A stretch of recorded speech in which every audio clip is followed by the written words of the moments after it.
Hello friends, good morning. कैसे हैं आप लोग? आई होप कि अच्छे होंगे। आज का सेशन है मुग़ल साम्राज्य में उत्तर मुग़ल काल का, यानी कि पोस्ट मुग़ल पीरियड। ठीक है, तो इससे पहले मुग़ल साम्राज्य का संस्थापक, मुग़ल बादशाह, ये सारी चीज़ें हम लोगों ने देख चुका है। ठीक है, ये दृष्टि आईएएस की बुक से हम लोग देख रहे थे, ये सारी चीज़ें हम लोगों ने देख ली हैं।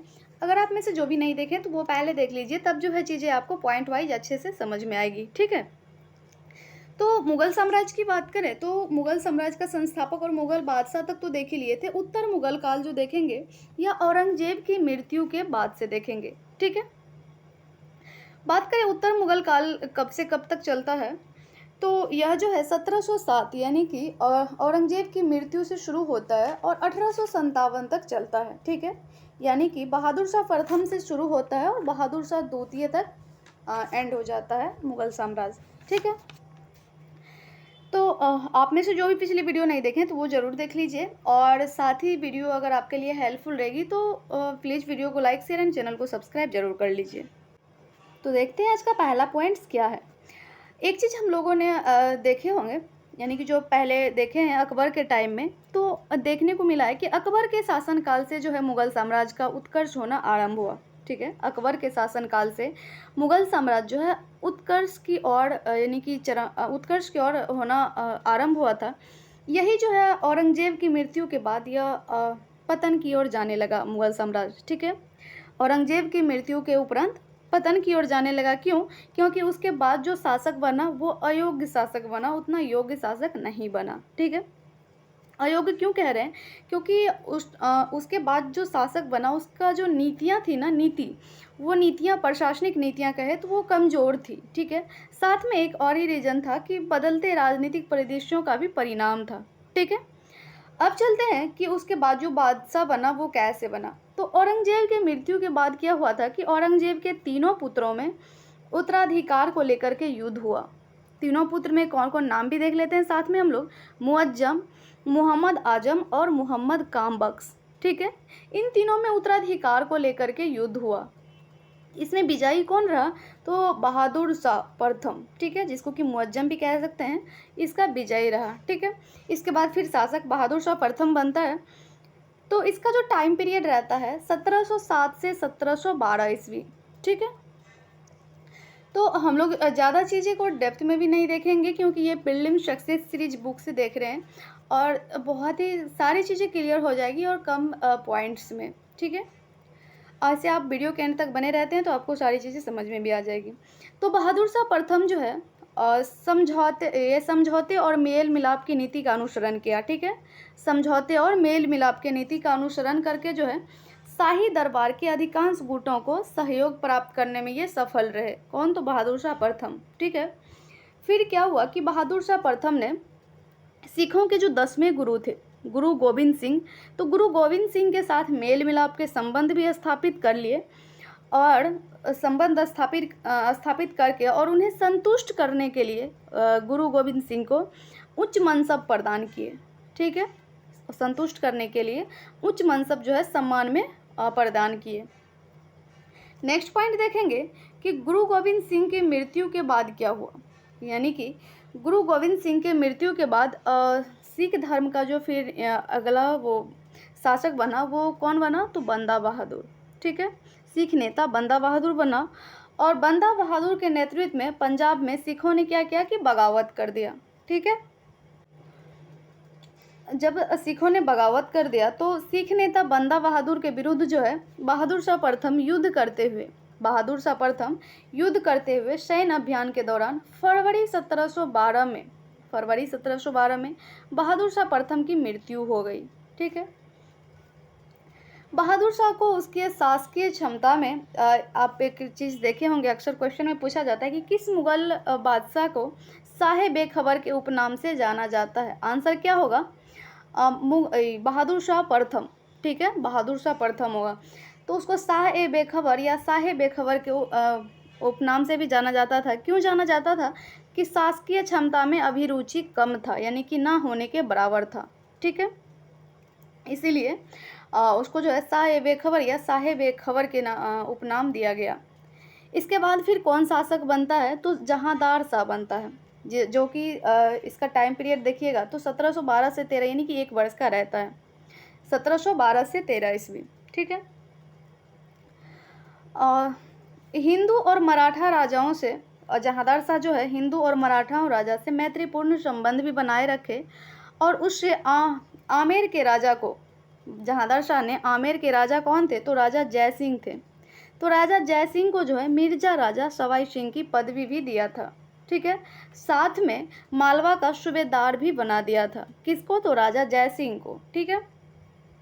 और राजा जय सिंह के बारे में कहा जाता है कि राजा जय सिंह के बारे में नहीं, जहांदार शाह को लंपट मूर्ख भी कहा जाता है, ठीक है। अक्सर पूछा जाता है कॉम्पिटिटिव एग्जाम में कि लंपट मूर्ख के नाम से किस मुगल बादशाह को जाना जाता है, तो जहांदार शाह को, ठीक है। नेक्स्ट देखेंगे, इसके बाद जो शासक बनता है वह फर्रुखसियर बनता है। फर्रुखसियर का टाइम पीरियड देखेंगे तो 1713 से 19 ईस्वी तक है, 1713 से 19 ईस्वी तक, ठीक है। तो 1713 ईस्वी में क्या होता है कि जहांदार शाह के जो भतीजे हैं फर्रुखसियर ने, यानी कि जो शासक बने हैं, जहांदार शाह इससे पहले थे, इसके बाद फर्रुखसियर बने हैं, ये कौन है, तो जहांदार शाह के भतीजे हैं। तो इसने क्या किया कि हिंदुस्तानी अमीर सैयद बंधुओं के सहयोग से, ठीक है, हिंदुस्तानी अमीर सैयद बंधुओं के सहयोग से सिंहासन से अपदस्थ कर हत्या करवा दिया। अगर आप डिटेल में पढ़ेंगे तो आप देखेंगे कि फर्रुखसियर जो है सैयद बंधुओं को वजीर का पद देते हैं और साथ में मीर बख्शी वजीर और हुसैन अली को मीर बख्शी का भी पद देते हैं। अगर डिटेल में आप पढ़ेंगे तो देखेंगे, ठीक है। तो ज़्यादा एग्जाम के पॉइंट ऑफ व्यू से इस बुक में दिया गया है और हम लोग उसी चीज़ों को देखते चलते हैं, ठीक है। तो इसको जो है सैयद बंधुओं को वजीर का भी पद देते हैं, बाद में इस बुक में भी हम देखेंगे। तो ये इसने क्या किया था कि बादशाह को, यानी कि फर्रुखसियर को सिंहासन से अपदस्थ करवा दिया था। कब, तो जून 1719 में, यहाँ नहीं दिया हुआ है, आप लोग नोट डाउन भी कर सकते हैं, जून 1719 ईस्वी में अपदस्थ करवा दिया था, ठीक है। नेक्स्ट पॉइंट है, फर्रुखसियर के शासनकाल में सैयद बंधु अब्दुल्ला खां, देखिए यहाँ दिया हुआ है कि वजीर था और हुसैन अली जो है यह मीर बख्शी के पद पर नियुक्त हुआ था, ठीक है। सैयद बंधुओं ने जजिया कर को पूर्णतः समाप्त कर दिया था और तीर्थ यात्रा कर की समाप्ति का आदेश भी दे दिया था, ठीक है। नेक्स्ट 1717 ईस्वी में फर्रुखसियर ने एक फरमान के जरिए अंग्रेजों को व्यापारिक छूट प्रदान किया। कब, 1717 ईस्वी में। इसी को जो है मैग्ना कार्टा कहा जाता है, ठीक है, मैग्ना कार्टा। फर्रुखसियर के कार्यकाल में ही सिख नेता जो है बंदा बहादुर को मृत्यु दंड दिया गया। बंदा बहादुर किसे हत्या किया था, हम लोग ऊपर में देखें तो मृत्यु दंड दिया गया। और फर्रुखसियर को भी घिरनीत कायर के नाम से जाना जाता है, ठीक है। फर्रुखसियर को घिरनीत कायर के नाम से भी जाना जाता है। और षड्यंत्र द्वारा जून 1719 में फर्रुखसियर की हत्या कर दी गई। जून 1719 में, हम लोगों ने ऊपर डेट भी देख ली है, ठीक है। इसके बाद जो शासक बनता है वो बनता है मोहम्मद शाह, जिसका कि टाइम पीरियड रहता है 1719 से 1748 ईस्वी, ठीक है, 1719 से 1748 ईस्वी। तो मोहम्मद शाह के शासनकाल में अनेक स्वतंत्र राज्यों का उदय हुआ। कौन कौन सा, वो देख लेते हैं कि बंगाल का हुआ है, फिर अवध का हुआ, उसके बाद हैदराबाद का हुआ और जो है भरतपुर का हुआ है, ठीक है। मोहम्मद शाह के शासनकाल में कौन कौन सा राज्यों का उदय हुआ, तो बंगाल का, अवध का, हैदराबाद का, भरतपुर का। अब देखेंगे कि बंगाल का नेतृत्वकर्ता कौन है, तो मुर्शिद कुली खां थे। और अवध का सादत खां। पूछा भी जाता है कि बंगाल का संस्थापक, डायरेक्ट पूछा जाता है अवध का संस्थापक, तो इस चीज़ें को आप लोग जो है याद कर लीजिए।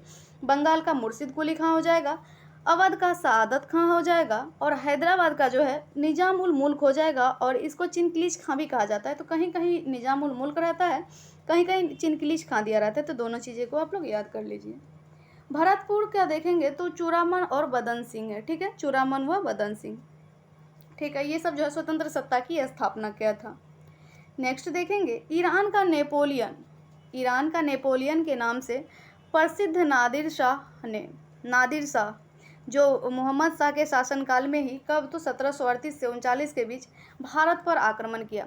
पूछा जाता है कि नादिर शाह ने भारत पर कब आक्रमण किया और कौन शासक के टाइम में, ठीक है। तो याद रखना है कि 1738 से 39 के बीच नादिर शाह जो है यह भारत पर आक्रमण करता है। और कौन सा शासक के टाइम में, तो फर्रुखसियर। सॉरी फ़र्रुख शाह नहीं, मोहम्मद शाह। अभी हम लोग मोहम्मद शाह देख रहे हैं, तो मोहम्मद शाह के टाइम में, ठीक है। मोहम्मद शाह को अधिक समय हरम में बिताने और उसके असंयत और विलासी आचरण के कारण जो है रंगीला कहा जाता है। मोहम्मद शाह को ही रंगीला के नाम से भी जाना जाता है, ठीक है। इस चीज़ें से आप लोग को पता चलता होगा कि उत्तर मुगल काल में जितने भी शासक बने या अयोग्य शासक थे, ठीक है। मोहम्मद शाह के बाद शासक कौन बनता है, तो अहमद शाह बहादुर बनता है।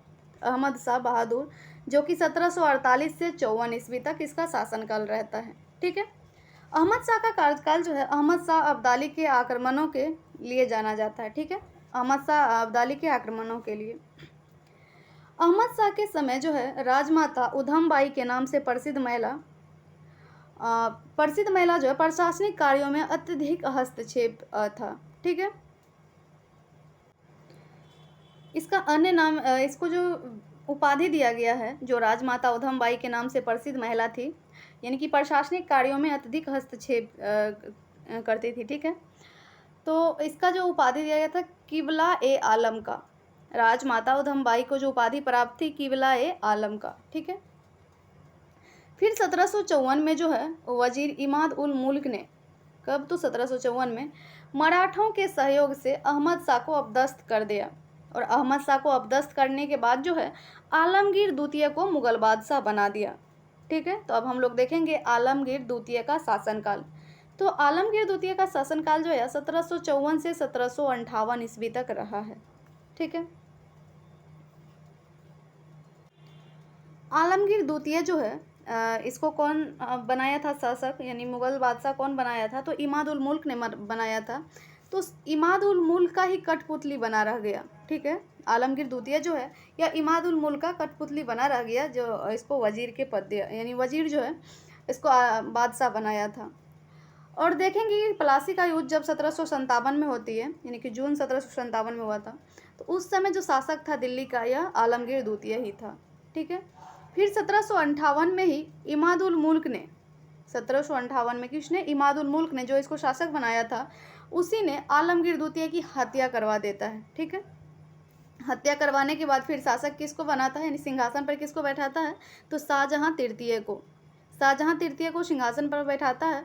और इसका शासनकाल कब से कब तक रहता है, 1758 से 59 ईस्वी, बहुत ही कम टाइम, ठीक है।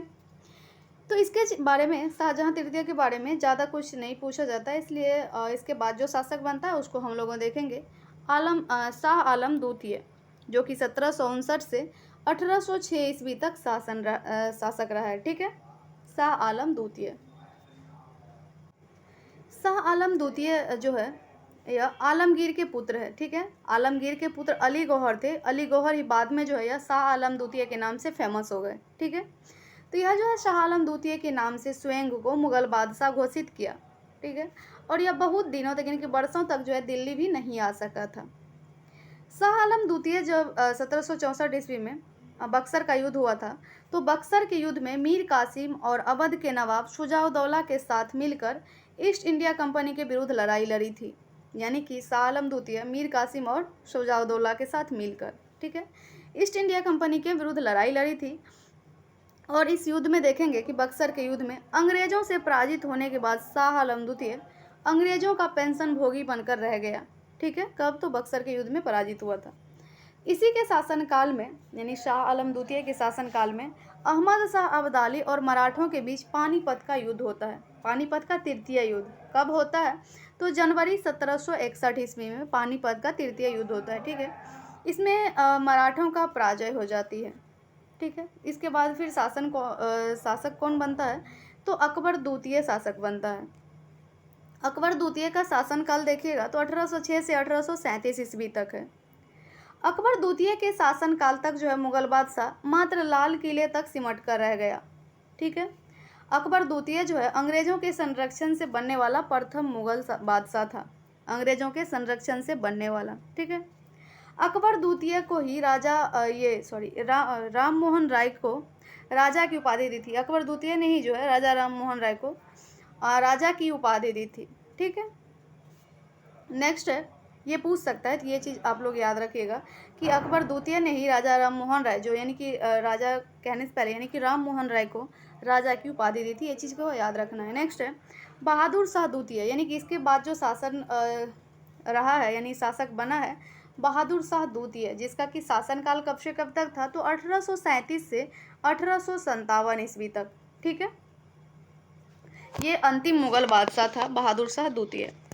तो बहादुर शाह द्वितीय जो है, बहादुर शाह द्वितीय जफर के उपनाम से शायरी लिखा करता था, जफर के उपनाम से, इसीलिए जो है बहादुर शाह द्वितीय को बहादुर शाह जफर के नाम से जाना जाता था, बहादुर शाह जफर के नाम से। जब 1857 की लड़ाई हो रही थी यानी संग्राम, विद्रोहियों का साथ दिया था। 1857 के संग्राम में बहादुर शाह द्वितीय जो है विद्रोहियों का साथ देने के कारण इसे क्या किया गया था, तो रंगून निर्वासित कर दिया गया। ठीक है, रंगून निर्वासित कर दिया गया था, जहां इसका 1862 ईस्वी में मृत्यु हो गई। कब, तो 1862 में मृत्यु हो गई। और यह जो था मुगल साम्राज्य का अंतिम शासक था, और इसके मृत्यु के पश्चात मुगल साम्राज्य का भारत में अंत हो गया। ठीक है, अगर आप देखते हैं मुगल साम्राज्य कब से स्टार्ट हुआ था, तो 1526 से शुरू होती है मुगल साम्राज्य। भारत में 1526 में नींव पड़ी थी और 1857 तक चलती है, यानी कि 1857 में मुगल साम्राज्य का अंत हो जाता है। ठीक है, अब देखेंगे हम लोग सिख संप्रदाय और खालसा पंथ का विकास। ठीक है, सिख संप्रदाय में सिख धर्म के जैसे पता होगा कि 10 गुरु थे। ठीक है, सिख धर्म में 10 गुरु हुए थे, जिसमें गुरु नानक देव जी जो है सिख धर्म के संस्थापक कह सकते हैं या प्रवर्तक कह सकते हैं, गुरु नानक देव जी को। ठीक है, इसके बाद 9 गुरु हुए गुरु नानक देव के बाद, जिनका क्रम है, यानी कि क्रम वाइज भी कभी मिलान करने के लिए दिया जाता है, तो क्रम आप याद रख सकते हैं कि उसके बाद गुरु अंगद बने, गुरु अंगद देव, जिसका कि टाइम पीरियड यानी कि शासनकाल जो है 1539 से 1552 ईस्वी तक रहा। इसके बाद फिर गुरु अमरदास बने, जो कि 1152 से 74 ईस्वी तक रहा, यानी 1174 ईस्वी तक।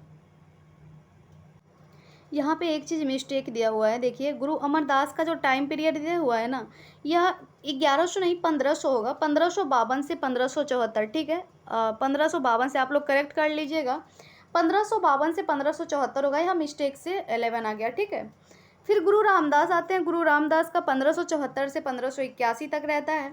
फिर गुरु अर्जुन देव, जो कि 1581 से 1606 ईस्वी तक रहते हैं। ठीक है, फिर गुरु गोविंद सिंह, जिसका कि टाइम पीरियड 1606 से 1645 ईस्वी तक है।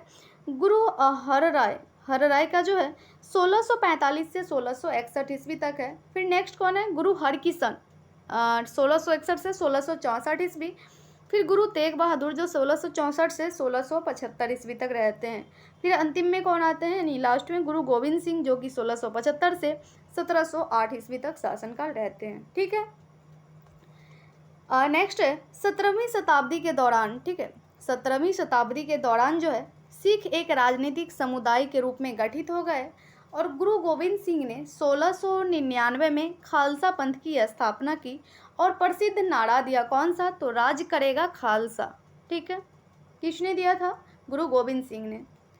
और आदर्श सिख राज की स्थापना के क्रम में सबसे महत्वपूर्ण सफलता जो है 18वीं शताब्दी के अंतिम भाग में मिली, जब विभिन्न मिसलों को संगठित कर महाराजा रंजीत सिंह ने 1799 ईस्वी में लाहौर को राजधानी बनाकर एक सिख राज्य की घोषणा किया। लाहौर को राजधानी बनाकर एक सिख राज्य की घोषणा किया, किसने किया था, तो महाराजा रंजीत सिंह ने। ठीक है, तो आज का सेशन यहीं एंड करेंगे। तो आज के सेशन में हम लोगों ने क्या देखा कि उत्तर मुगल बादशाह से लेकर के सिख साम्राज्य तक हम लोगों ने देख लिया है, जितना एग्जाम में पूछा जाता है। ठीक है, नेक्स्ट वीडियो में देखेंगे मुगल साम्राज्य का जो है केंद्रीय प्रशासन। ठीक है, ये भी बहुत महत्वपूर्ण पूछा जाता है, मुगल साम्राज्य का केंद्रीय प्रशासन, और भी टॉपिक देखेंगे। ठीक है, तो ये सेशन आप लोगों को कैसा लगा, आप लोग कमेंट बॉक्स में अपना राय जरूर दीजिए, और सेशन अच्छी लगी होगी और आपके लिए हेल्पफुल रही होगी तो प्लीज़ वीडियो को लाइक, शेयर एंड चैनल को सब्सक्राइब जरूर कर लीजिए। मिलते हैं आपसे नेक्स्ट वीडियो में, तब तक के लिए जय हिंद, जय भारत।